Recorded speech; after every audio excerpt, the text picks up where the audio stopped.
alam ini sudah diciptakan dengan hukumnya, semua tinggal mengikuti hukum ini. Itu yang nanti dalam filsafat namanya fatalistik. Sudah ada polanya, sudah ada blueprintnya, tinggal dijalankan, termasuk manusia.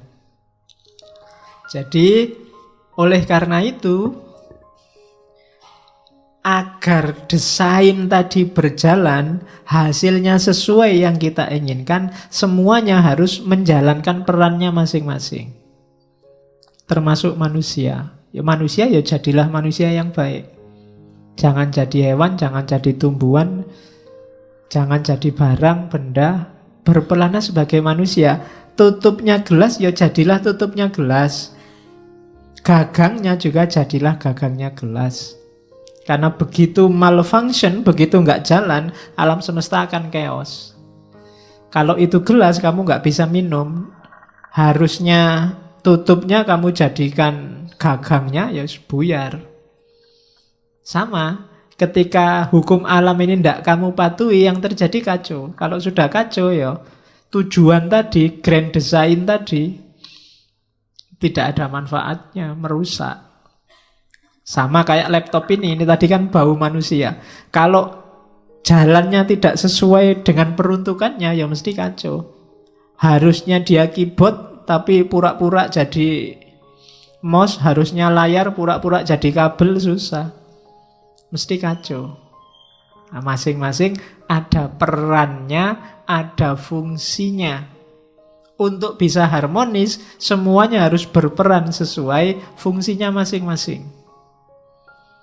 Itulah nanti pandangan Stoa. Awalnya di situ. Dari situ terus berarti manusia juga begitu. Iya, manusia juga begitu. Jadi manusia itu bagian dari alam. Istimewanya apa? Dia punya nalar, punya reason. Satu-satunya komponen alam semesta yang nyambung langsung sama Tuhan itu manusia. Bagian apa yang nyambung? Reasonnya, nalarnya, akalnya. Jadi akal ya, bukan otak.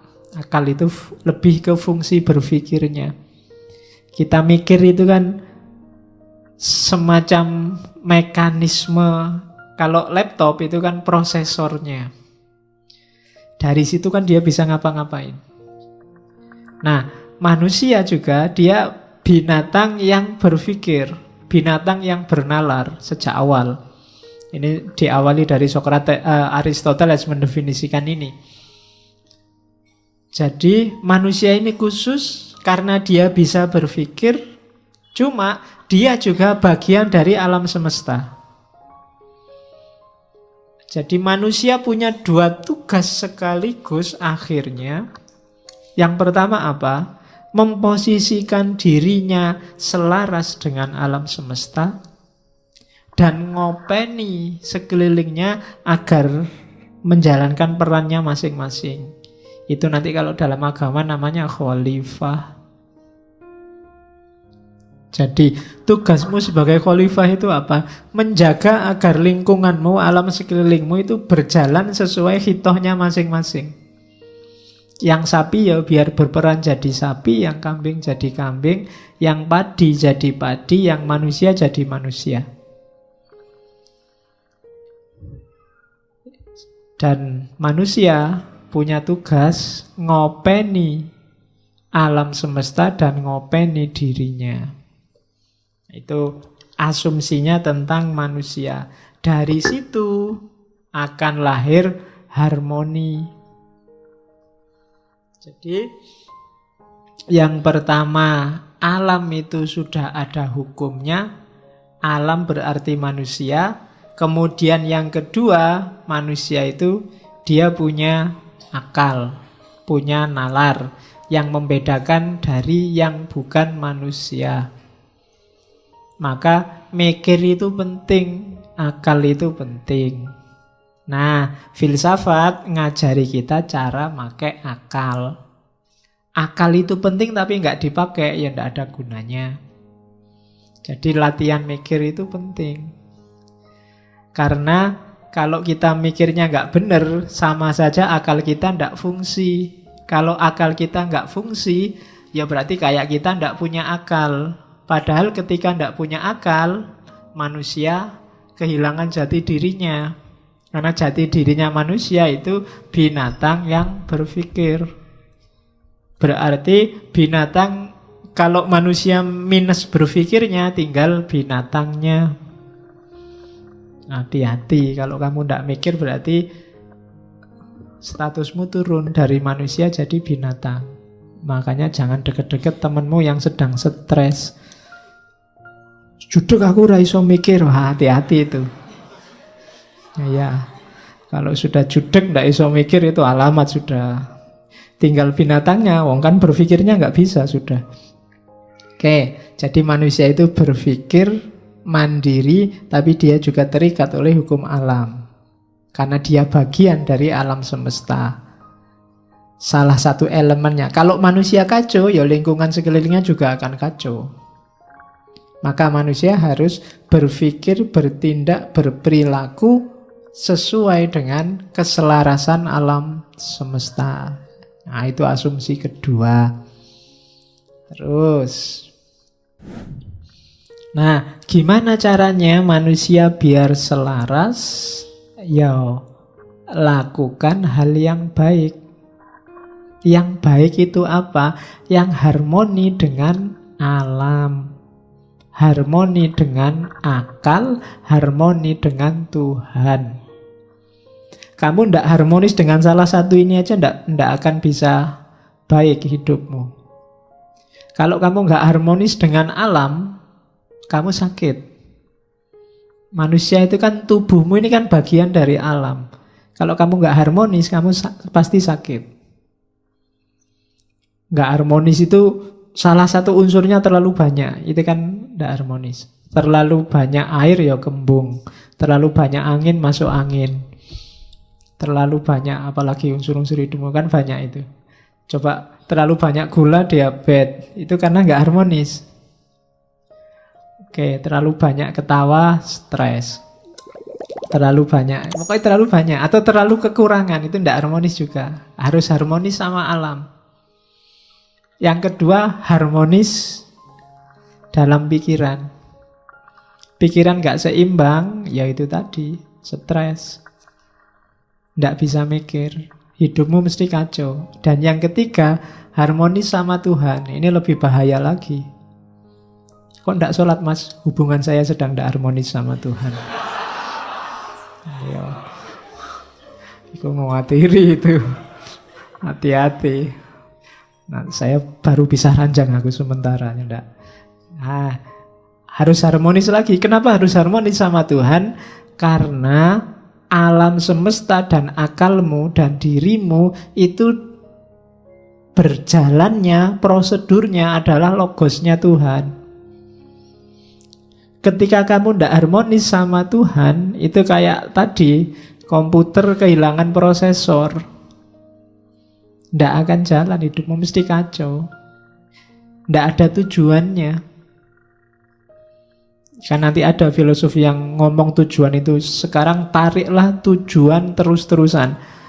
Haus, minum. Kalau sudah minum, lega. Kalau sudah lega, ngapain? Terus, itu kan filsafat namanya teleologis, mengejar tujuan. Puncaknya tujuan nanti ke Tuhan. Kawin, biar punya anak. Kalau sudah punya anak, ngapain? Kalau sudah itu terus ngapain? Terus kamu tarik, ketemunya juga logosnya Tuhan nanti. Maka harus harmonis. Hidupmu itu baik kalau harmoni. Jadi harmoni itu porsional dan proporsional. Takarannya pas itu harmoni. Tidak lebih, tidak kurang. Oke. Jadi kalau ingin hidupmu yang baik, yang pertama itu. Yang kedua rumusnya, hidup baik atau tidak baik. Tadi kan kita pakai akal. Yang di luar kontrol kita, itu tidak bisa disebut baik dan tidak baik. katanya filosof Stoa. Kamu kan tadi pingin harmonis dengan alam, dengan akal, dengan Tuhan. Ketika kamu berusaha untuk harmonis dengan tiga hal ini, ya sejauh yang bisa kamu kontrol. Yang tidak bisa dikontrol, ya tidak masuk hitungan. Pak, saya ingin harmonis dengan planet Mars, Pak. Ya kadoan. Susah. Pak, saya ingin harmonis. Tidak, harmonis itu dengan yang deket-deket. Yang terjangkau, yang bisa kamu kontrol. Gimana caranya agar ngaji ini lebih santai? Ya, itu kan bisa di dalam jangkauan kita. Tapi yang di luar jangkauan ya tidak usah dihitung. Kalau dihitung ya wong di luar kontrol kita. Gimana caranya yang di ngaji malam ini masuk surga semua? Wah, itu kita di luar kontrol kita. Bisanya cuma mendoakan. Ya syukur-syukur besok kita bisa ngaji filsafat bareng-bareng di sana. Kalau enggak ya berarti ada yang kececeran itu berarti. Oke. Jadi harmoni tidak harmoni jadi tanggung jawab kita, terkena nilai atas diri kita kalau itu dalam jangkauan kita. Yang di luar jangkauan kita enggak. Misalnya ini tetanggaku kulitnya putih-putih, aku sendiri kok hitam ya, ini harusnya jadi putih. Enggak, itu di luar jangkauanmu. Kulitmu hitam kan kamu enggak minta juga. Kalau bahasanya Ghazali, itu bedanya kholq sama khuluq. Kalau kholq itu paketan dari Allah. Kita ya sudah diterima aja, tapi kalau khuluq itu dari kita. Kholq itu kan rambutmu keriting apa enggak, kulitmu hitam apa enggak, bibirmu kayak gimana, itu kan Allah. Kamu enggak dosa, enggak apa-apa. Tapi kalau khuluq ini hubungannya sama dosa, berada dalam kontrolmu. Makanya enggak usah galau kalau rambutku keriting ya Pak, kulitku kok hitam ya Pak. Nah, kamu enggak dosa, tenang aja, enggak usah galau. Iya. Jadi enggak usah terlalu stres gara-gara kholq. Karena itu di luar jangkauanmu. Tapi sekarang kan bisa diputihkan, Pak. Iya. Ya bisa aja. Apa susahnya sih mutihkan? Kamu tinggal beli kapur sama. Iya. Ya bagi yang punya uang mungkin berada dalam jangkauannya, mutihkan. Tapi yang nggak punya kayak kita kan di luar jangkauan kita. Jadi nggak usah galau dengan sesuatu yang di luar jangkauanmu. Pak, saya itu ingin menyelamatkan Ahok ya Pak. Gimana caranya? Nggak usah.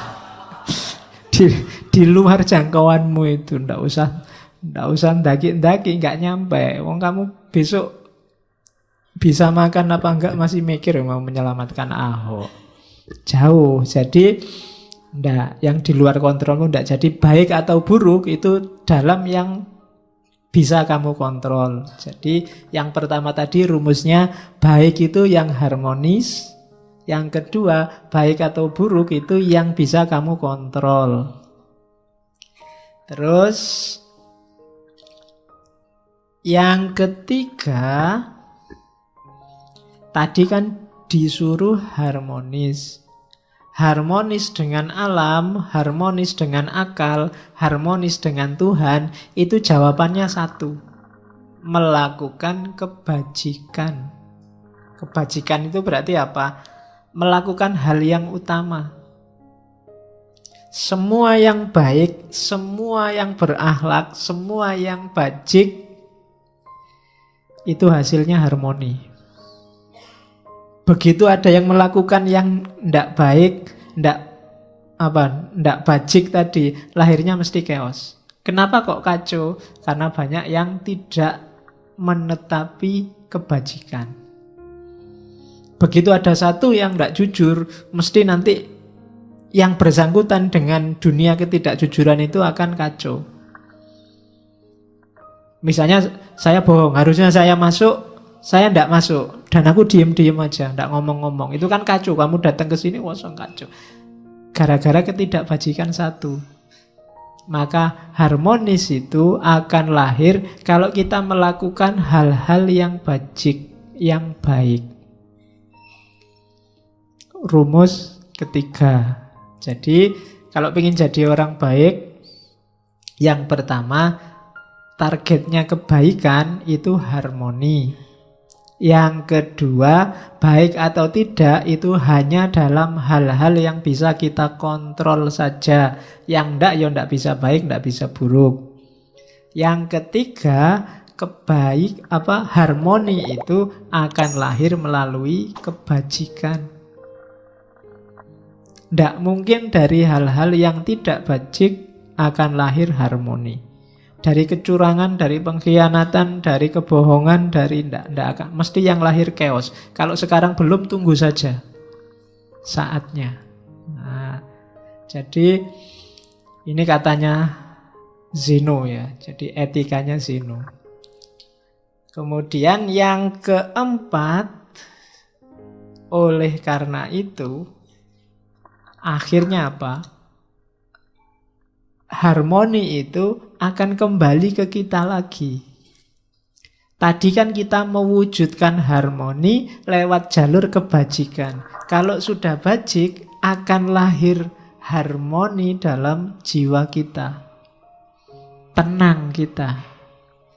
Jadi rumusnya orang hidup itu katanya Zeno, yang pertama wujudkan harmoni dalam hal-hal yang bisa kita jangkau. Jalannya adalah melakukan kebaikan. Kalau semua sudah kita lakukan, jiwa kita akan tenang, harmonis juga. Jadi 4. Kalau kita bisa mewujudkan 4 ini, kita akan hidupnya enak. Itulah sunnatullahnya, kebaikan. Rumusnya itu. Kalau dilanggar sejak awal, ya kita tidak akan bisa menemukan harmoni dalam diri kita. Kalau jiwamu masih selalu nyari, pingin enak, masih pingin terus nuntut terus, berarti kamu perlu mewujudkan ini. Jalanmu perlu dihidupkan lagi lewat kebaikan. Biar lahir harmoni, biar jiwamu tenang. Dan itu pun dalam hal yang bisa kamu jangkau. Yang tidak bisa dijangkau, ya berdoa saja. Karena logosnya logos Tuhan, ya biar Tuhan yang intervensi. Oke, ini rumus pertama dari Zeno. Terus kelanjutannya tadi, kalau sudah harmonis tadi, baik pikiranmu maupun lingkunganmu, yang terjadi apa? Yang terjadi kebahagiaan. Kamu pasti bahagia. Oke. Nah, tadi kan ada yang loncat sedikit. Kalau ingin harmoni, lakukan kebaikan. Gimana caranya kita ketemu kebaikan? Pakai akal sehat, akal jernih. Ya. Jadi harus menggunakan akal sehat. Tidak cuma minyak goreng yang pakai akal sehat. Kamu juga dalam hidupmu harus pakai akal yang sehat, akal yang jernih. Akalmu itu sudah ketumpuk informasimu macam-macam, sehingga seringkali tidak jernih. Ada yang pakai kacamata hitam, jadi lihat apa-apa warnanya hitam kabeh. Ada yang pakai kacamata hijau, lihat apa-apa dianggapnya semua warnanya hijau. Ada yang pakai kacamata merah, lihat apa-apa dianggap merah. Wow, merah itu, PKI itu jangan-jangan. Itu kan. Karena kacamatanya merah. Ada yang pakai kacamata hitam. Wow.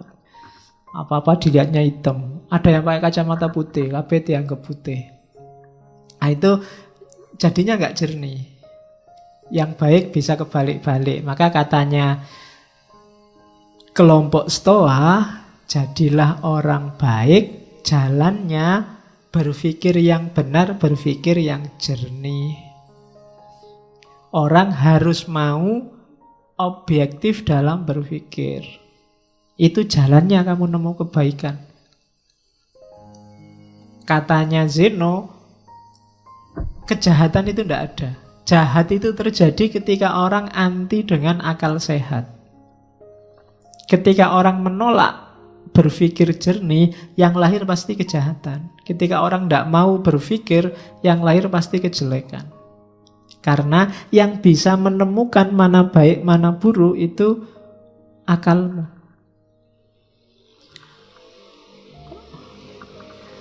Kenapa kok bukan perasaan, bukan emosi? Kelompok Stoa dikenal agak kritis terhadap emosi, terhadap rasa. Karena emosi sering tidak objektif. Yang baik bisa jelek karena kecenderungan emosi, atau sebaliknya, yang jelek kelihatan baik karena kecenderungan emosi, rasa. Sejelek apapun mungkin pacarmu, bagi kamu kan paling cantik. Itu rasa. Kalau temenmu objektif, enggak kok, dia enggak cantik, kamu kan marah. Ya enggak ya, dia sementara ini ya paling cantik, kecuali ada yang lain besok. Jadi rasa itu kan cenderung ke yang disukai dan anti dengan yang nggak disukai. Ini nggak jernih. Yang bisa jernih akal. Kalau kamu bilang kamulah satu-satunya yang tercantik di dunia misalnya, loh pas kamu ngomong gitu itu tenane coba objektif, ya ndak sih, akal itu. Kalau akal disuruh ya ndak, di TV-TV yang lebih cantik ya banyak, ya kan. Kalau akalmu mau jernih ya ora. Cuma kan, ya itu kan untuk PDKT. Jadi, kebahagiaan dalam kebaikan ketemunya dari akal sehat. Maka, jagalah baik-baik akalmu biar sehat. Karena itu yang menjamin kamu masih manusia apa bukan. Jaminannya akalmu. Begitu akalmu meleset, ya kemanusiaanmu dipertanyakan. Karena dari situlah lahir kejahatan. Ada orang maling itu mesti karena mikirnya nggak panjang. Ada orang ngerusak mikirnya nggak panjang. Ada orang tawuran mikirnya nggak panjang. Jadi biasakan berpikir agak panjang. Ada cerita bagus dari tradisi Zen. Jadi satu ketika ada guru Zen yang dimintai nasihat seorang prajurit. Guru, saya mau beli kebijaksanaan. Tidak minta ya, beli. Kasih saya kebijaksanaan paling mahal. Akhirnya dikasih. Oke, tapi mahal ini ya. Oke, tak bayar berapapun, dikasih. Katanya guru itu gini, tak kasih kebijaksanaan paling mahal. Sebelum kamu memutuskan sesuatu, majulah 3 langkah dan mundurlah 3 langkah. Baru lakukan keputusanmu. Ini prajuritnya heran. Kayak gini kok mahal opo itu. Iya. Begitu prajurit ini pulang, sampai rumah depan pintu lihat sandalnya orang lain. Istriku sama siapa ini di dalam? Kurang ajar. Begitu buka pintu kamar, bener di kamar ada yang tidur sama istrinya. Meskipun nggak kelihatan wajahnya, dia sudah marah, sudah nyabut pedang ini prajurit. Bunuh aja ini yang sama istriku. Begitu mau bunuh, tadi guru tadi nyuruh aku sebelum memutuskan sesuatu, maju 3 kali, mundur 3 kali. Oke deh, sudah bayar mahal-mahal ya, nggak apa-apa lah. Jadi dia maju 3 langkah, terus mundur 3 langkah karena ada jeda ini. Terus istrinya bangun, yang sama istrinya juga bangun. Lu ngapain kamu kok jalan maju? Ternyata yang sama istrinya ya saudaranya istrinya. Baru dia, selamat aku tadi maju 3 langkah, mundur 3 langkah. Coba kok langsung brus gitu, wassalam. Ya, nasihatnya maksudnya, mikir dulu lah, jangan kesusu. Apa-apa itu dipikir, pakai akal sehat. Nanti ketahuan jawabannya, jangan gerusa-gerusu diputuskan. Jadi, boleh kamu, ini nasihat mahal, buat kamu gratis, enggak apa-apa. Jadi kalau mau apa-apa, maju 3 langkah, mundur 3 langkah. Jangan langsung diputuskan. Mau nembak juga gitu. Kalau meskipun sudah di depannya, sebentar, maju 3 langkah, mundur 3 langkah. Ya, lu siapa ngerti pas kamu maju mundur terus pacarnya datang, wah nggak jadi. Untung tadi urung nembak. Kalau sudah nembak malu kan dirimu. Oke, jadi pakailah akal sehat. Katanya Zeno ada 4 biasanya, 4 hal yang merusak. Kenapa dia tidak terlalu suka dengan emosi. Yang pertama apa? Hasrat, keinginan. Keinginan ini biasanya orang itu kalau sudah ingin sesuatu, kejernihan pikirannya agak keruh. Dipertanyakan. Kalau sudah karep itu biasanya sudah tidak jernih lagi. Ketakutan juga begitu. Kalau masih ada yang bikin kamu takut, itu biasanya nggak jernih pikiranmu. Yang kamu pikir gimana caranya selamat gitu dok. Kadang mengorbankan banyak hal. Kesenangan. Kalau sudah seneng, wah, main game bisa 3 hari 3 malam. Ada kan yang begitu, sampai tewas main game, itu kesenangan.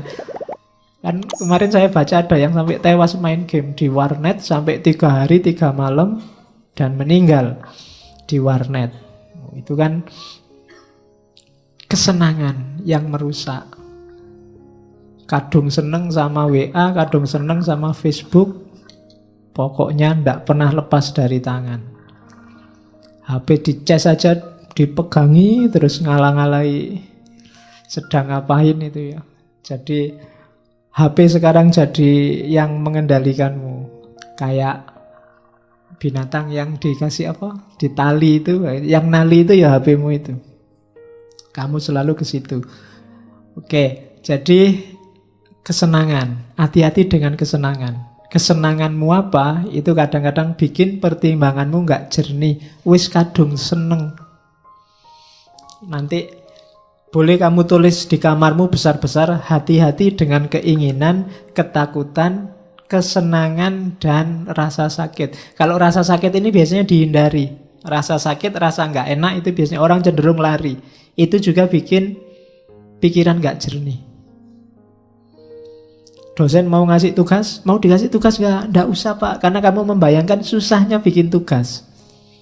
Kamu nggak mikir loh, kalau bolak-balik bikin tugas lama-lama kamu terbiasa loh. Punya pengalaman nulis itu luar biasa. Tapi kamu lebih suka menghindar karena membayangkan susahnya bikin tugas. Mau wajib bikin tesis atau tesis bisa diganti bayar saja. Bayar saja pak, mungkin gitu seandainya ditawari.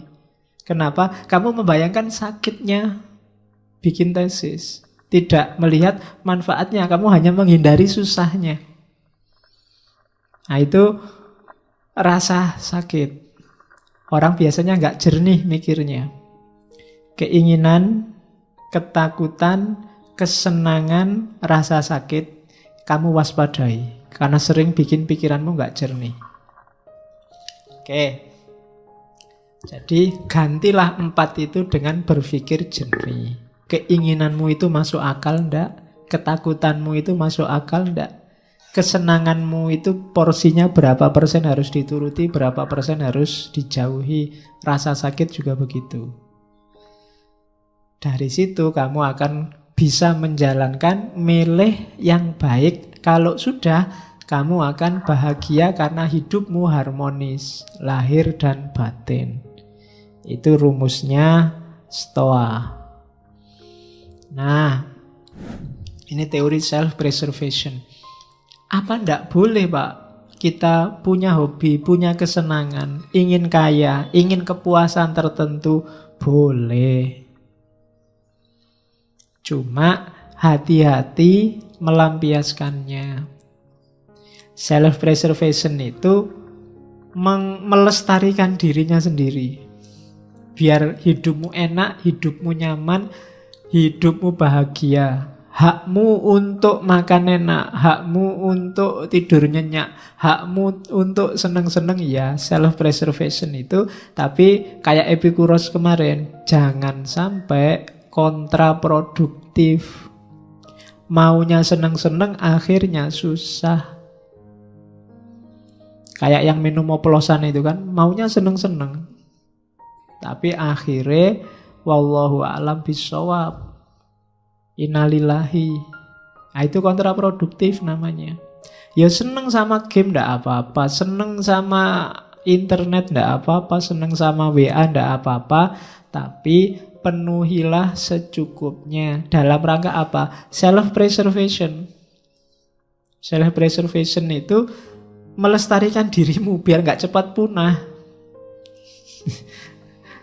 Loh yo, kalau kamu punah itu kan secara eksistensial maupun secara esensial.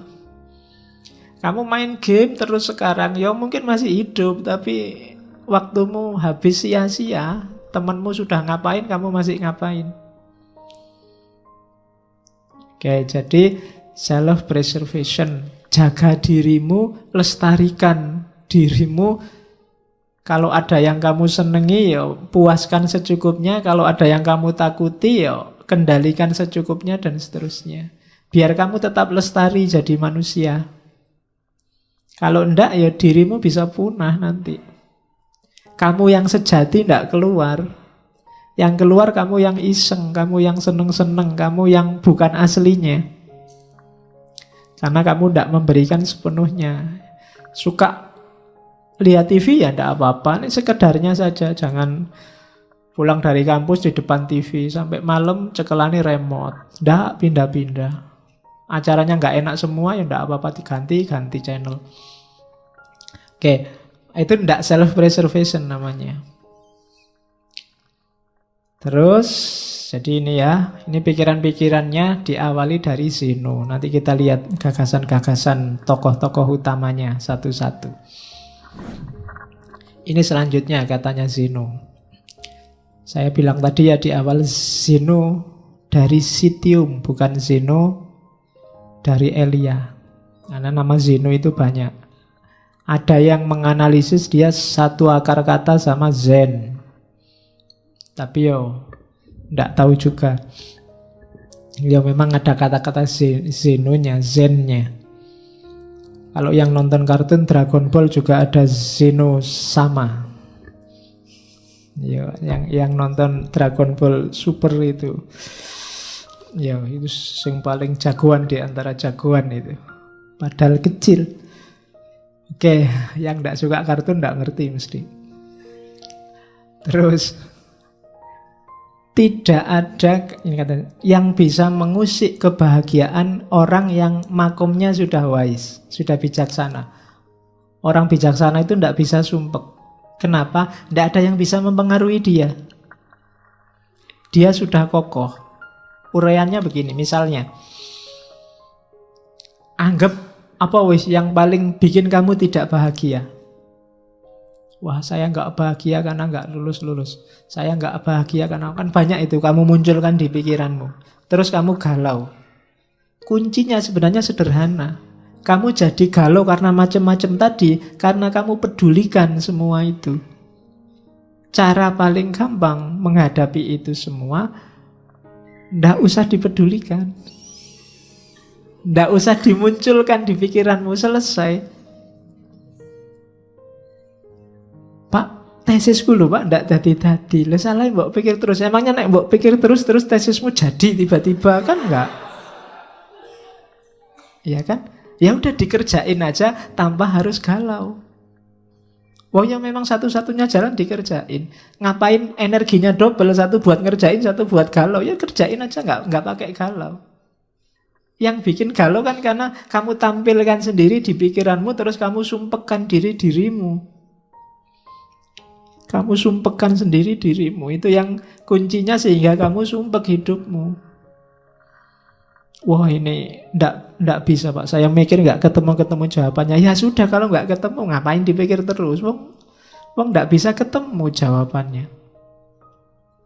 Ya sudah kalau bahasa fikihnya mauquf aja. Kalau ada masalah mauquf, ndak bisa dijawab, selesai. Nggak usah dipikir terus. Wong dipikir jelas-jelas kamu ndak bisa jawab kok. Biarin aja. Nah, jadi kuncinya apa? Biar kamu nggak sumpek, ndak usah dibikin sumpek. Kalau nggak bisa dikerjain, ya ndak usah dikerjain. Kalau bisa, ya kerjain semampumu. Kan cuma itu dok rumusnya. Jadi orang yang bijaksana itu ndak bisa sumpek. Makanya kalau diilustrasikan film-film itu bagian tokoh yang bijaksana kan mesti senyum terus. Nggak pernah merengut karena nggak ada yang bikin dia sumpek. Nggak bisa ya sudah, memang nggak bisa. Oke. Jadi Yang bikin kita galau ternyata apa? Ya penilaian kita sendiri. Yang bikin kamu nggak bahagia dirimu sendiri.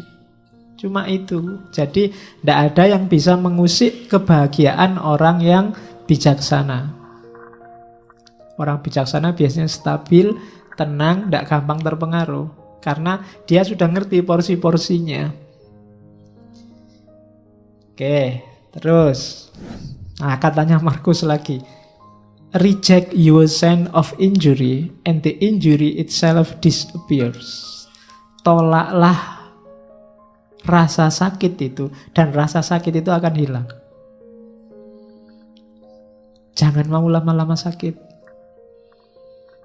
Patah hati misalnya, kasih waktu aja secukupnya. Atau tolaklah. Diputus sih diputus, nggak pakai sakit sih ya biasa aja. Kemarin berdua, sekarang sendiri. Kan cuma itu aja situasinya. Kalau kamu nggak mau sakit, nggak akan sakit. Hanya kamu mau sakit sih. Akhirnya dipikir-pikir sendiri, dibikin-bikin puisi sendiri, dibikin terus. Jadi terus kamu sumpek sendiri. Jadi tolak aja rasa sakit itu. Habis dimarahi dosen, sakit hatiku. Lah ngapain? Aku nggak mau sakit, nggak sakit. Tapi karena kamu mau memasukkan rasa sakit itu dalam dirimu, ya sakit. Jadi reject your sense of injury and the injury itself disappears. Wong kamu baca WA aja kadang mangkel, kadang marah, kadang sakit, lu ngapain? Wong yang bikin ngawur kok, kadang ngarang-ngarang, kadang bohong. Wong kamu sudah ngerti hoak itu loh, kamu marah. Lah kok mau-maunya kamu menghabiskan energi untuk marah terhadap sesuatu yang tidak ada hubungannya sama dirimu. Kamu sakit tentang sesuatu yang menurut kamu itu tidak benar. Tidak benar kok bikin kamu sakit. Ya nggak usah. Jadi reject, tolaklah rasa sakit itu dan dia akan hilang. Itu yang katanya Marcus Aurelius. Jadi jangan mau sakit, jangan mau galau. Kuncinya lagi-lagi ternyata di pikiran. Kamu sendiri yang mendramatisir. Sehingga kasus biasa-biasa kayak film India. Jadi kamu terus nangis, padahal ya biasa aja. Ya kayak kapan tadi apa ya, saya dapat WA yang anak kecil ayamnya mati terus dia nangis itu. Itu kan ayam mati biasa, tapi ya karena anak kecil nangis. Kalau kamu ikut nangis juga, itu baru bahaya. Jadi yang kayak gitu kamu nggak bisa menolak. Ada banyak hal yang sudahlah, itu tidak penting. Oke. Terus, dan itu nanti hubungannya dengan kontrol kita atas keinginan.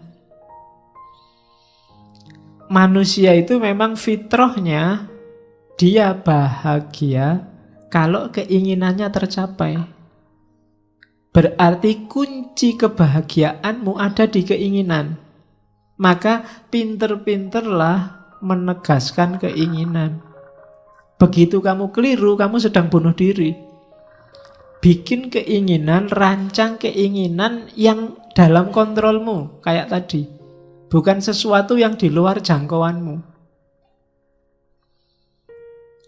Jadi, karena kalau kamu menginginkan sesuatu yang di luar jangkauanmu, hasilnya pasti kecewa. Jangan menginginkan sesuatu yang di luar jangkauanmu. Wong kamu sudah jelas sekarang semester 14 sudah mau kena DO. Saya cita-citanya cum laude, Pak, tercepat terbaik. Wis ora iso jelas itu. Daripada kamu stres mending sudah yang penting lulus. Ya, jadi jangan menginginkan sesuatu yang di luar jangkauanmu. Nanti lihat artis di TV kamu jatuh cinta, pokoknya aku harus dapat dia. Ya, tidak mungkin, jauh. Wong artis itu, kamu siapa? Kan begitu. Nanti daripada kamu stres, tidak karuan juntrungannya loh. Ya cukup kamu beli kaca aja, lihat di kamar. Oke, jadi jangan menginginkan yang di luar jangkauan. Ukur kekuatanmu. Terus, karena kamu bisa kecewa kalau salah menetapkan keinginan. Saya, Pak, mulai sekarang ingin tiap malam sholat tahajud. Mulai jam 1 sampai subuh. Nggak putus-putus. Wis kecewa mesti kamu nanti. Ya. Kenapa? Mungkin di luar jangkauanmu, wong kamu sholat subuh, ayo. Iya. Jadi inginkan yang dalam jangkauanmu. Itu penting bagi yang tidak ingin stres. Oke. Karena itu, kalau tiba-tiba terbersit apapun yang menurutmu itu di luar jangkauanmu, kalimatnya Stoa apa? You are nothing in relation to me. Kamu tidak ada hubungannya sama aku. Jadi jauh-jauh. Jalan-jalan di mall, lihat orang belanja baju banyak sekali, harganya ratusan ribu. Kamu mau beli kaos 40 ribu aja diwolak-walik pintu. Nah, lihat orang itu, tidak ada hubungannya sama aku. Kita beda dunia. Nggak usah membayang-bayangkan, menginginkan yang kayak yang kamu lihat, nanti kamu malah stres sendiri. Jadi kamu harus punya senjata ini tadi. You are nothing in relation to me. Ada cowok cewek pacaran, cakep, cowoknya cakep, ceweknya cakep, kamu nonton, kamu jomblo sudah bertahun-tahun. Biar nggak galau apa? You are nothing in relation to me. Kamu nggak ada hubungannya sama aku. Kita dunianya beda. Loh, itu lebih simpel. Lah daripada kamu stres, kamu mangkel, marah, malah menghabiskan energi kayak tadi untuk yang sia-sia. Biarin aja lah, mereka punya dunia sendiri, aku punya dunia sendiri. Aku cukup nonton TV sendirian, di kamar sendirian, makan sendiri, masak sendiri. Oke. Yuk bikinlah nanti narasi-narasi untuk lebih baik sendiri, lebih merdeka sendiri. Sudah apa-apa lah untuk menghibur diri. Jadi inginkan yang bisa kamu kontrol. Untuk yang tidak bisa kamu kontrol, kok tiba-tiba kamu berhasrat, katakan you are nothing in relation to me. Kamu tidak nyambung lagi, kita frekuensinya beda. Nah gitu aja kan, lebih nyaman, lebih enak daripada kamu stres. Ada orang dinasehati baik-baik, nggak manut, oh ya sudah, you are nothing in relation to me, kita beda jalur. Kan gitu. Kamu kan sering begitu, ada orang pikirannya beda sama kamu, terus kamu marah-marahin, dia juga marah-marahin kamu. Frekuensinya beda, dia apa-apain ya nggak nyambung. Tinggal kamu putus saja, ya kita frekuensinya beda. You are nothing in relation to me. Kita beda dunia. Nah, jadi itu caranya untuk bahagia. Kontrol keinginan. Dari situlah nanti kamu ketemu kebebasan. Kalau ada yang tanya bebas itu apa? Bebas itu inginkan yang berada dalam kontrolmu. Jangan inginkan sesuatu yang berada dalam kontrol orang lain. Kalau cita-citamu menginginkan sesuatu yang jadi milik atau dikontrol orang lain, maka saat itu juga kamu jadi budak. Budaknya siapa? Budaknya orang lain yang mengontrol keinginanmu tadi. Kalau cita-citamu misalnya jadi PNS dan menurutmu di luar kontrolmu, maka kamu akan jadi budak orang yang mengontrol penerimaan PNS. Kalau cita-citamu ndak jomblo lagi, punya pasangan, padahal di luar kontrolmu, kamu akan dikontrol orang yang bisa ngasih kamu pasangan atau menjanjikanmu jadi pasangannya. Ya kan? Kalau cita-citamu harta, padahal itu belum waktunya dan di luar kontrolmu, maka kamu akan jadi budak orang yang bisa memberikanmu harta. Namanya jadi nggak bebas. Maka kalau kamu ingin bebas yang sejati, inginkan yang hanya dalam kontrolmu saja.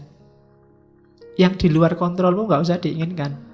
Jangankan di luar kontrolnya orang lain, di luar kontrolnya Allah pun jangan ditagih-tagih ya Allah kok dulu aku anaknya orang desa, mbok aku anaknya presiden apa anaknya menteri.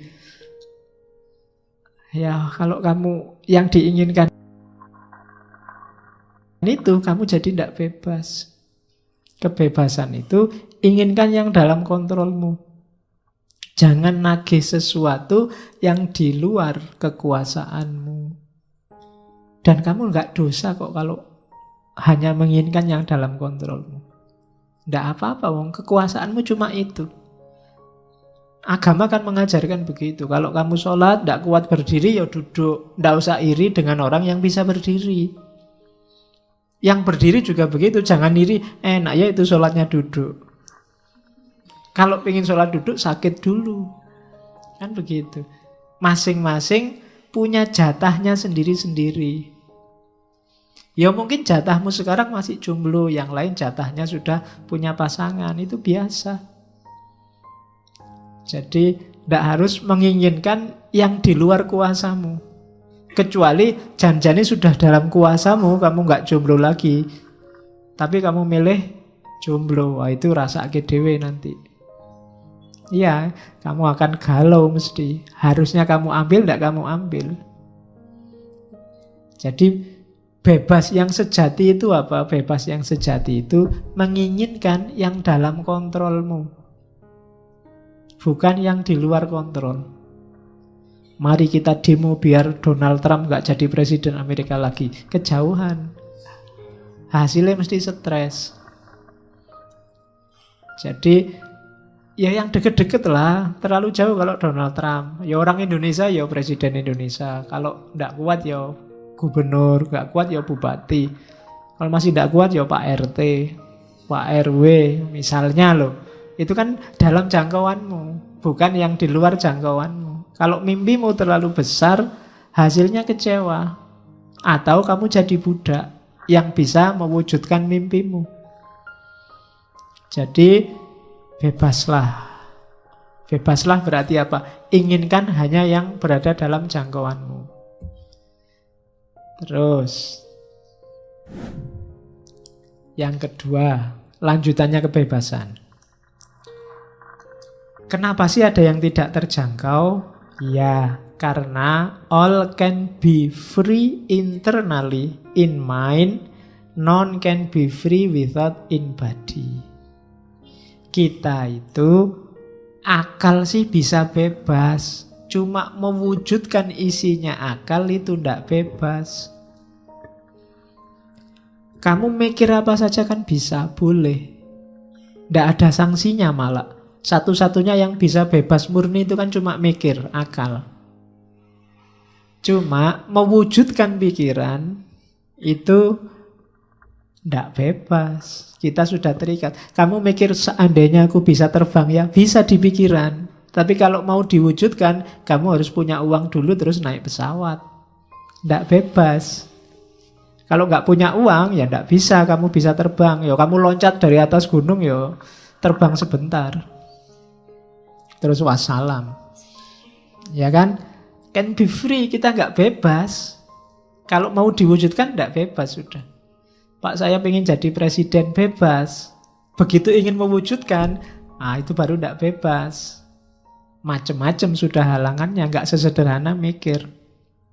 Makanya dulu pernah saya bilang, kebebasan yang sejati bisa dalam pikiran. Dalam hidup sehari-hari, halangannya banyak. Macem-macem, in body. Mungkin kamu sumuk, pinginnya segera kayak gini, pingin nyopot baju, terus kipas-kipas. Seneng ini sudah. Tapi kan begitu banyak orang di sini kan kamu nggak bisa. Kalau kamu nyopot baju di sini, yang lain mesti bubar baunya. Lo kan nggak bebas kan kamu nyopot baju akhirnya. Kenapa? Ada yang lain. Tapi di pikiran tadi kamu bebas. Menginginkan itu kan dalam pikiran. Bebas, kamu bisa. Kalau sekedar menginginkan bisa apa saja. Tapi kalau kamu tidak hati-hati, ketika keinginan ini kamu wujudkan, kamu akan dicegat oleh banyak sekali halangan, in body, realitas sehari-hari. Jadi rumusnya di situ. Itulah kenapa biar kamu nggak kecewa, aturlah keinginanmu. Biar nggak terlalu banyak kecewa. Jadi cita-citamu apa sih? Keinginanmu apa sih? Sesuaikan dengan kondisimu. Nggak sesuai juga nggak apa-apa, tapi ketika nggak sesuai, lahirnya kekecewaan atau perbudakan tadi. Kamu mikir memperkosa orang, itu kan di pikiran nggak masalah. Nggak ada orang hukum kamu, nggak ada orang, kamu saya tuntut karena membayangkan memperkosa aku toh, nggak iso. Kamu baru dituntut kalau perkosa beneran. Jadi bebas, pikiranmu itu kamu bikin apa aja bebas. Kamu ditolak, nembak ditolak terus awas ya, kamu nolak aku tak bayangke engko awas. Lalu bayangke itu kan bebas di pikiran. Nggak ada orang bisa nyegat kamu bayangke sopo, itu kan nggak bisa. Sekarang kan kadang nggak cuma bayangkan, gambarkan, gambar pakai Photoshop itu. Bisa kayak gitu kan. Cuma ketika sudah masuk Photoshop, itu sudah halangannya banyak. In body kamu bisa dipenjara kalau gambar aneh-aneh. Itu sudah in body. Kalau in mind, bebas. Murni masih ada di pikiran, itu bebas. Tidak ada orang dituntut, nggak ada orang dimarahi. Pak, saya membayangkan seandainya saya jadi wali, Pak. Nah itu kan orang, ya ora apa-apa, mikir rodok ya ora apa-apa, cuma di pikiran. Tapi kalau mau diwujudkan, halangannya banyak. Jadi rumusnya itu, kebebasan itu bisa dalam kamu mikir. Tapi begitu mewujudkan bebas, kamu akan ketemu banyak sekali halangan-halangan. Karena hidup ini coraknya katanya Stoik tadi fatalistik. Terus, ini yang teori lain dari stoicisme, namanya teori apate. Apate itu nanti jadi akar kata, kalau bahasa Indonesia namanya apatis. Apatis itu kan kesannya, sudahlah, tidak usah mikir hasilnya, paling ya begitu kan, itu apatis. Cuma arti aslinya begini, apatis itu apa? Orang melakukan sesuatu tanpa mikir hasilnya. Yang penting lakukan aja sebaik-baiknya sesuatu itu. Mbo hasilnya apa nanti? Itu apa tuh? Gambarannya kayak orang mana? Orang mana yang ndak mikir panahku nanti hasilnya kayak gimana? Mikirnya gimana caraku manah paling baik. Itu apa tuh? Aku ndak tahu besok IP ku bisa 4 apa ndak. Yang penting aku belajar sekuatku. Itu apa tuh? Aku ndak ngerti ngaji filsafat ini, aku paham apa enggak. Yang penting teko sak kuat-kuatku ngantuk tak tahan-tahan. Itu apa tuh? Apatis.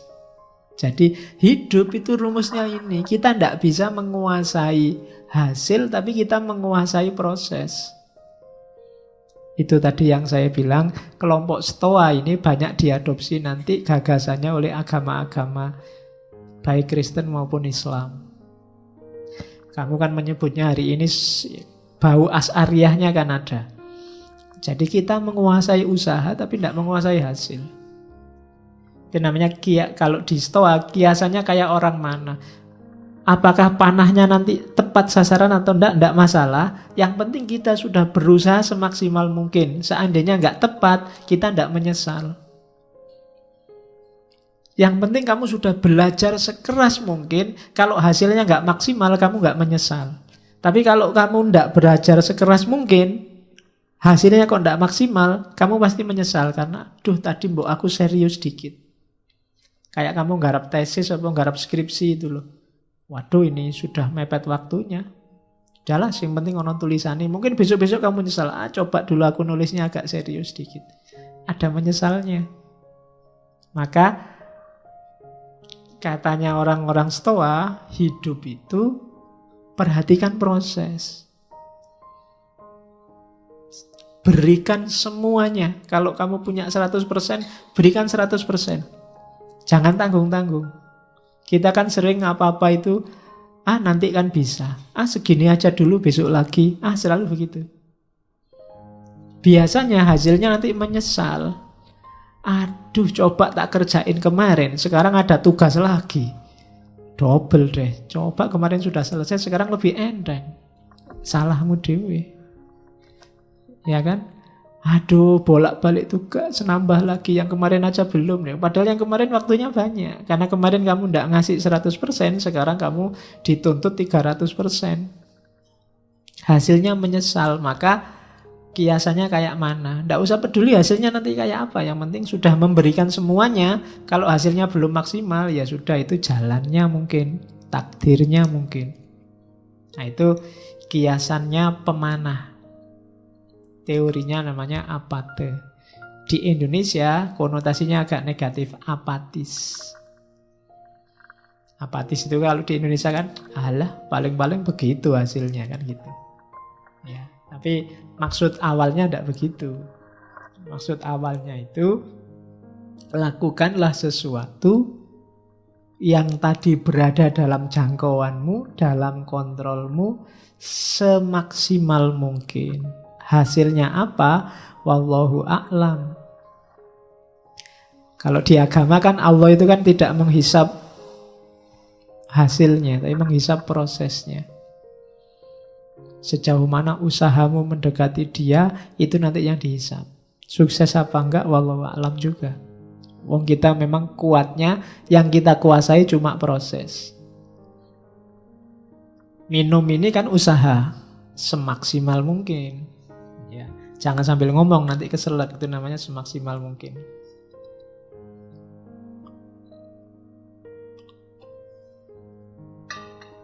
Kalau bisa minum, mungkin minum, tak tahan-tahan, nanti saja. Nah, nanti selesai ngaji menyesal. Coba tadi minum, sekarang ndak habis deh minumannya kan. Jadi menyesal. Maka apa-apa itu maksimal. Yang minumnya belum habis dihabisin. Ya, daripada nanti ketendang. Oke, jadi baik buruk, menyesal tidak menyesal, itu tergantung berapa persen usaha yang diberikan. Terus, ini teori yang lain, kelanjutannya. We are actors playing roles we do not choose.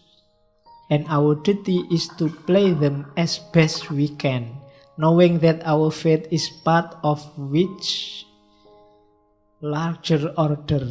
Jadi kita ini pakai lagunya Ahmad Albar ya. Dunia ini panggung sandiwara. Sutradaranya bukan kita. Kita ini hanya aktor yang dikasih peran tertentu yang kita ndak milih. Kamu kan ndak milih tiba-tiba sekarang jadi mahasiswa, tiba-tiba jadi santri ngaji filsafat. Tiba-tiba ini kan kayak rule-rule, peran-peran yang diberikan oleh Tuhan pada kita. Kita ndak pernah milih. Maka tugas kita bukan bantah sutradara. Kalau sudah di casting jadi antagonis, ya antagonis saja. Jadilah antagonis sebaik-baiknya. Ya, lo itu maunya begitu memang ya. Antagonis terbaik itu ya maksudnya ya play them as best we can. Apa ya kamu di casting jadi antagonis kan begitu. Kenapa? Karena kita ini bagian kecil dari mesin besar. Kalau kita nggak main sebaik-baiknya, mesin besar ini akan kacau. Jadi santri, jadilah santri yang baik. Jadi guru, jadilah guru sebaik-baiknya. Jadi adik, jadilah adik sebaik-baiknya. Jadi kakak, jadilah kakak sebaik-baiknya. Maka mesin hidupmu akan bagus, normal, produktif. Jangan setengah-setengah. Jadi mahasiswa setengah-setengah. Jadi guru setengah-setengah. Jadi kakak juga setengah-setengah. Ya hasilnya tidak bagus. Mesinmu tidak akan muter dengan bagus. Kita itu bagian.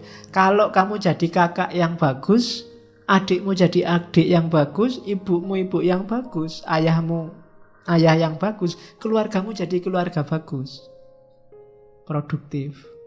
Pemimpinnya harus bagus, rakyatnya juga harus bagus. Tidak bisa salah satu. Yang penting kan kuncinya pemimpin. Loh, sebagus-bagusnya pemimpin, kalau rakyatnya kacau ya tetap kacau. Karena ini organisme besar. Bahkan organisme besar ini tidak sekedar keluarga, tidak sekedar negara, tapi alam semesta. Jangan dikira chaosnya Suriah itu ya Suriah saja. Imbasnya pasti ke Indonesia. Buktinya banyak Indonesia yang katut masuk ke sana. Jangan dikira gegerannya apa hari ini. Korea Utara sama Malaysia itu urusan mereka saja. Kalau benar terjadi perang, imbasnya pasti ke sini. Wong kita ini mesin besar kok. Israel sama Iran misalnya perang, terus dua-duanya mengeluarkan nuklir. Yang kiamat bukan cuma Israel sama Iran. Ya sak dunya rusak kabeh. Karena kita organisme besar. Kalau kamu maki-maki orang misalnya, itu kan kamu tidak berperan yang bagus. Jangan dikira jeleknya kena kamu saja. Wong kamu itu bagian dari organisme besar. Keluargamu mungkin kena, kuwi anake sapa nek ngomong kaya ngono kuwi. Murite sapa lho, gurunya kena. Candi kuwi, daerahmu kena. Iya kan? Jadi jangan dikira urusannya cuma sama dirimu. Kita ini sekrup kecil dalam organisme besar. Maka jalankan peranmu sebaik-baiknya. Nggak usah bahas casting. Aduh, castingku kok ndak enak ini jadi adik, penginku jadi kakak. Ternyata nggak punya adik, punyanya kakak, toh akhirnya jadi adik. Ya jadilah adik yang baik. Enak jadi dosen ya tinggal merintah-merintah, nugas-nugasin. Loh, dosennya dulu juga pernah jadi mahasiswa. Dulu, sekarang castingnya ganti. Maka castingmu sekarang baru jadi mahasiswa. Perankan sebaik-baiknya. Biar nanti sama sutradaranya kamu diganti casting yang enak. Kalau jadi mahasiswa nggak becus, ya casting selanjutnya kan ya logos tadi loh, ada logikanya, ada hukumnya. Jadi, we are actors playing roles we do not choose, and our duty is to play them as best we can, knowing that our fate is part of much larger order. Jadi kita ini skrup kecil dalam mesin besar. Mesin besar itu murnya satu copot aja ya sudah wassalam. Semuanya ikut kacau. Terus, oke. Ini rumus terakhirnya, realistis. Realistis itu apa? Do not seek to have everything that happens as you wish, but wish for everything to happen as it actually does happen. Jangan berusaha agar segalanya terjadi seperti yang engkau inginkan, namun inginkanlah agar segalanya terjadi seperti yang seharusnya terjadi. Jadi inginkan yang seharusnya, bukan inginkan sesuai keinginanmu. Bukan mengusahakan sesuai keinginanmu. Jadi saya pinginnya sih nggak belajar Pak, tapi nilaiku bagus. Nah itu karepmu lah ngono kuwi. Itu loh. Sunnatullahnya kalau ingin nilai bagus, belajar. Jadi berusahalah agar yang kamu inginkan itu yang seharusnya terjadi. Hidupmu lebih damai. Hidupmu akan tenang. Kalau yang kamu inginkan jadi basisnya bukan keinginanmu tapi realitasnya. Itulah yang namanya realistis. Ya saya realistis saja Pak. Kalau jadi milioner mungkin tidak bisa. Jutawan mungkin bisa lah kalau besok kira-kira kerjaan saya ini. Itu namanya realistis. Yang kamu hitung bukan keinginanmu. Kalau manut keinginanmu sih pengenmu jadi orang paling kaya se-Indonesia. Tapi ya orang mungkin. Nah itu namanya melihat fakta berdasarkan realitas. Bukan berdasarkan keinginanmu. Itu namanya realistis. Kuncinya hidup tenang itu hidup yang realistis. Pak kalau wajah saya kayak gini ya asal punya pasangan aja alhamdulillah. Itu lebih nyaman daripada saya Pak kulitnya putih, rambutnya panjang. Wis susah nyarinya. Ada kuda putih. Kulitnya putih, rambutnya panjang. Oke, jadi hiduplah realistis saja. Sesuai standarmu, ya kamu yang bisa ngitung. Kayak tadi loh, yang dalam kontrolmu. Di luar itu jangan. Terus filsafat politik. Ya, ini hubungannya sama tadi. Kita bagian kecil dari mesin besar. Maka dalam hidup bersama kuncinya harmoni. Harmoni itu terjadi ketika kita tidak ngitung keinginan kita, tapi yang kita hitung kepentingan bersama biar mesin besar ini jalannya bagus. Kehidupan bersama kita jalannya bagus. Manusia pertama-tama bukan individu tapi kawanan. Kawanan bahasa Indonesia ya, bukan bahasa Jawa. Ya bahasa Jawa kawanan itu jenenge. Jadi kawanan itu kita ini pertama-tama makhluk sosial. Kita tidak mungkin dan tidak bisa hidup sendirian. Maka pentingkan dulu kehidupan bersama. Itu pertama, politiknya Stoa. Politiknya Stoa yang kedua, asumsinya adalah hidup ini, tak baca aja ya. Karena semua manusia itu levelnya sama, harusnya kita ini kan manusia yang sama seluruh dunia. Harusnya ada aturan bersama yang mengikat kita. Hari ini sudah terwujudkan antara lain lewat model-model PBB, model-model deklarasi HAM. Itu dulu yang mencita-citakan awal orang-orang seperti kaum Stoa ini. Jadi jangan terlalu banyak aturan yang beda-beda. Wong kita ini manusia hidup di dunia yang sama. Bikinlah aturan yang berlaku untuk semua orang. Begitu aturan itu beda-beda, lahirnya pasti nanti diskriminasi. Nyari aturan seminim mungkin atas dasar kemanusiaan umum. Jadi bikin semacam unified human society. Oke, terus ada juga sebenarnya orang Stoa yang tidak suka politik. Karena zaman itu politiknya agak trik, politiknya agak rusak.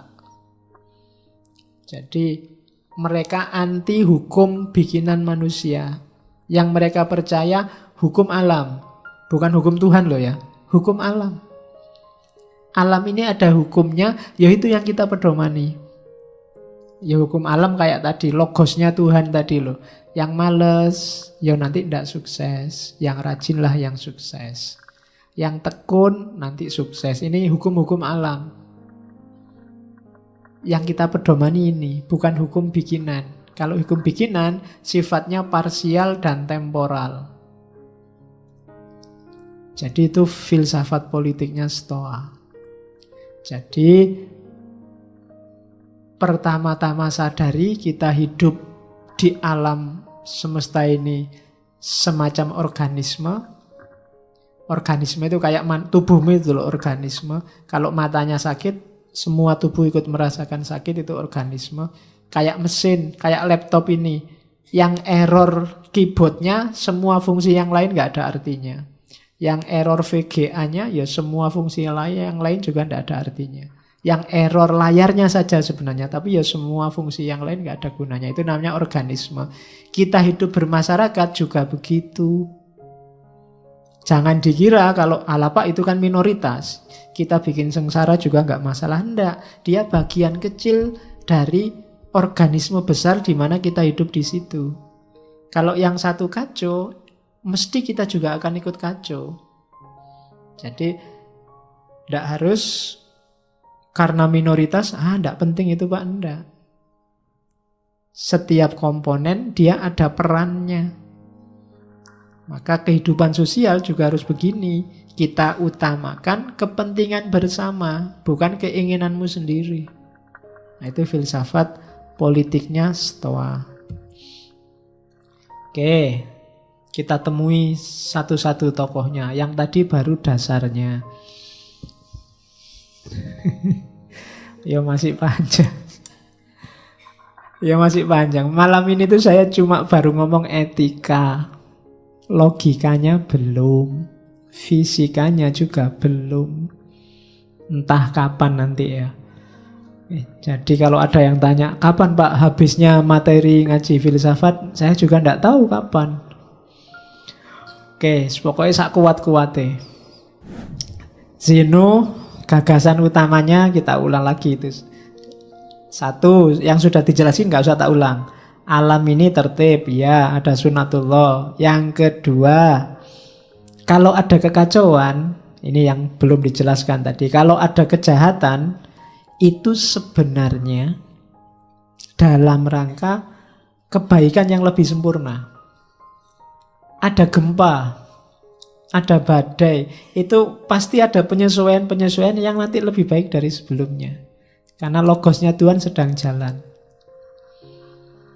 Adanya korupsi, adanya kerusuhan, adanya itu biasanya nanti melahirkan dampak kebaikan-kebaikan yang lebih sempurna. Kalau nggak ada yang korupsi, mungkin nggak ada KPK. Kalau nggak ada KPK, nanti nggak ada ini, nggak ada itu. Terus ada kebaikan-kebaikan yang lebih sempurna. Itu katanya Zeno. Ada penyakit baru, wah, ilmu pengetahuan juga tambah tentang penyakit baru. Ada proyek baru, dokter juga seneng, ya kan?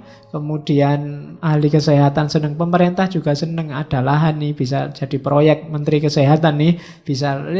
Ada kebaikan-kebaikan baru. Orang kenal penyakit AIDS, dulu bingung apa penyakit AIDS ini. Sekarang ketemu lagi, penelitian-penelitian baru, ilmu baru, wawasan baru. Semakin sempurna hidup kita, semakin baik.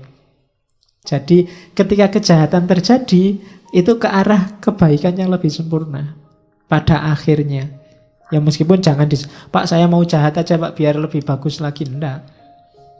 Jadi ketika dia benar-benar terjadi, berarti memang dirancang oleh sutradaranya. Kayak film itu loh. Kan tidak mungkin film dari awal sampai akhir nggak ada masalah, bangun pagi tidur lihat TV, bangun pagi tidur, tidak ada yang lebih baik. Tapi kalau ada konflik-konflik, ada kasus-kasus, orang akan semakin baik, semakin baik. Kayak kamu kan sering mengalami kasus, tapi begitu kamu ngalami, besoknya kamu semakin berkualitas hidupmu. Semakin baik, semakin baik. Habis diputus pacar kan semakin tangguh mentalmu, semakin ahli dalam, semakin gitu loh. Manfaatnya banyak, ya kan? Jadi enggak, kalau ada chaos, ada kejahatan, itu nanti ujungnya pasti kesempurnaan yang lebih. Terus yang ketiga, ya kalau ini fatalisme tadi, segala sesuatu terjadi sudah ada garisnya. Yang keempat, manusia itu bebas. Cuma bebas bukan berarti manusia nggak ditakdirkan. Hanya saja satu-satunya makhluk yang bisa nawar itu manusia. Nawar takdirnya. Ada yang menerima takdirnya, ada yang memberontak takdirnya, katanya Zeno. Saya tidak terima Pak, masa sama Allah ditakdirkan jadi orang Indonesia. Itu berontak takdirnya. Sama Allah dilahirkan jadi orang kecil. Saya kan kecil beneran. Nah, dua, memberontak sama menerima. Tidak masalah. Memberontak pun nanti kan tinggal dilihat setelah memberontak ngapain. Tidak mesti jelek. Terus seseorang dapat mencapai kebahagiaan dengan menerima bahwa apapun yang terjadi ya, bukan yang belum terjadi, adalah yang terbaik. Karena kalau yang belum terjadi kamu sebut yang terbaik, nanti kamu nggak ngapa-ngapain. Tapi yang sudah terjadi, jadi pasti yang terbaik. Kenapa yang terbaik? Ya sudah terjadi, nggak bisa diulang. Kalau kamu menganggap yang terjadi belum yang terbaik, mesti kamu terus kecewa. Kemudian mungkin takut. Kemudian mungkin gelisah. Aduh, hasilnya chaos lagi. Terimalah segala yang terjadi sebagai yang terbaik. Semester ini IP ku 1, sekian. Ya itu yang terbaik sudah. Alhamdulillah masih ada bobotnya 1. Harusnya 0 itu nggak pernah masuk. Nah kan itu sudah terbaik. Ya. Oke. Saya sudah umur hampir 30 ini Pak, belum dapat pasangan. Ah, itu yang terbaik. Iya. Oke, ya kamu nggak ngerti sih. Kalau kamu dapat pasangannya umur 17 dulu, kamu nggak akan nyampe sini sekarang. Nah, mungkin begitu. Jadi, ya itu yang terbaik. Pokoknya anggaplah semua yang terbaik. Itu Zeno.